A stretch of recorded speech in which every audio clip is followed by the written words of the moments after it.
मैं doctor SR. Regar राजकीय विधि महाविद्यालय अलवर में सहायक आचार्य के पद पर कार्यरत हूँ। आज के अध्यापन का विषय है सुलह विवाद का वैकल्पिक निस्तारण में सुलह की प्रयोज्यता, विस्तार एवं सुलह कार्यवाहियों का प्रारंभ किस प्रकार होता है, इसके बारे में आज हम अध्ययन करेंगे। सुलह की प्रयोज्यता एवं विस्तार। सुलह कंसाइलेशन के संबंध में प्रावधान मध्यस्थम एवं सुलह अधिनियम 1996 की धारा 61 में किए गए हैं, जो इस प्रकार हैं। धारा 61 के अनुसार भाग 3 विधिक संबंधों से उत्पन्न होने वाले विवादों के सुलह कंसाइलेशन ऑफ डिस्प्यूट्स पर तथा उसकी सभी कार्यवाहियों पर लागू होता है, चाहे ये विधिक संबंध संविदात्मक हो या संविदात्मक न हो, जब तक कि तत्समय प्रवर्त किसी विधि के अंतर्गत इसके विपरीत प्रावधान या उपबंध न हो या पक्षकारों ने अन्यथा करार न किया हो। धारा 61(2) के अनुसार यह उपबंध किया गया है कि यदि तत्समय प्रवर्त किसी विधि के कारण किसी विवाद को सुलह के लिए सुपुर्द नहीं किया जा सकता है, यह भाग वहां लागू नहीं होगा। इस प्रकार यदि किसी विवाद को तत्समय प्रवर्त किसी विधि के प्रावधानों के अंतर्गत सुलह को सुपुर्द करने पर प्रतिबंध है या यदि पक्षकारों ने करार द्वारा किसी वाद को सुलह हेतु सुपुर्द करना अपवर्जित किया है, तो वह विवाद सुलह की विषय वस्तु नहीं हो सकता है।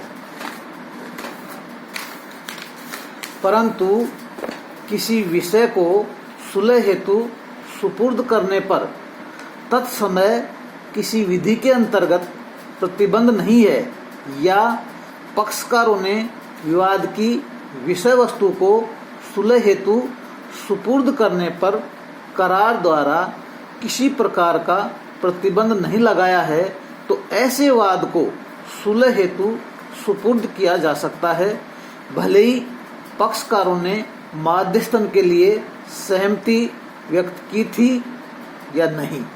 धारा 61(1) के अनुसार बताया गया है। मध्यस्थन के मामले के विपरीत सुलह कार्यवाही के लिए लिखित करार की आवश्यकता नहीं है। यह सुलह की स्वैच्छिक तथा अबाध्यकर प्रकृति को परिलक्षित करता है। सुलह की कार्यवाही मौखिक करार द्वारा भी संभव है, परंतु धारा 62 की उपधारा 1 एवं 2 यह प्रावधान करती है कि सुलह के लिए आमंत्रण तथा इस आमंत्रण की स्वीकृति लिखित होनी चाहिए। सुलह के लिए विवाद की प्रकृति वाणिज्यिक या गैर वाणिज्यिक किसी भी प्रकार की हो सकती है। सुलह कार्यवाहियों का प्रारंभ कैसे किया जाता है, इसके बारे में प्रावधान धारा 62 में मध्यस्थम एवं सुलह अधिनियम 1996 के अनुसार प्रारंभ किया जाता है, जो धारा 62 के प्रावधान इस प्रकार हैं।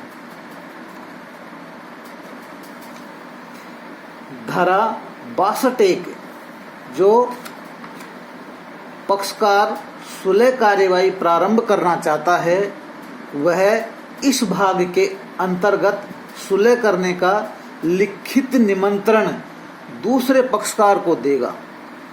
इस लिखित निमंत्रण में निमंत्रण देने वाला पक्षकार उस विवाद की विषय वस्तु को चिन्हित करेगा जिस पर सुलह कार्यवाही के लिए वह दूसरे पक्षकार को आमंत्रित कर रहा है। नेक्स्ट, धारा 62 सुलह कार्यवाही उस तिथि से प्रारंभ हुई मानी जाएगी जिस तिथि को दूसरा पक्षकार जिसे सुलह के लिए लिखित निमंत्रण दिया गया है उस लिखित निमंत्रण को स्वीकार करता है। नेक्स्ट, धारा 62(3) यदि दूसरे पक्षकार को सुलह कार्यवाही के लिए दिया गया निमंत्रण विवाद का दूसरा पक्ष अस्वीकार कर देता है तो सुलह कार्यवाही नहीं होगी। नेक्स्ट, धारा 62(4) में यह बताया गया है कि सुलह की शुरुआत करने वाला पक्षकार ऐसी तिथि से जिस तिथि पर वह निमंत्रण भेजता है 30 दिनों के भीतर या ऐसी अन्य कालावधि के भीतर जैसी आमंत्रण में विनिर्दिष्ट है कोई अंतर नहीं प्राप्त करता तब वह निमंत्रण को निमंत्रण की शर्तों के अनुसार स्वीकृत या अस्वीकृत किया हुआ मान सकेगा और इस आशय की दूसरे पक्षकार को सूचना देगा। यदि दूसरा पक्षकार निमंत्रण को स्वीकार कर लेता है तो सुलह कार्यवाही का प्रारंभ हो जाएगी।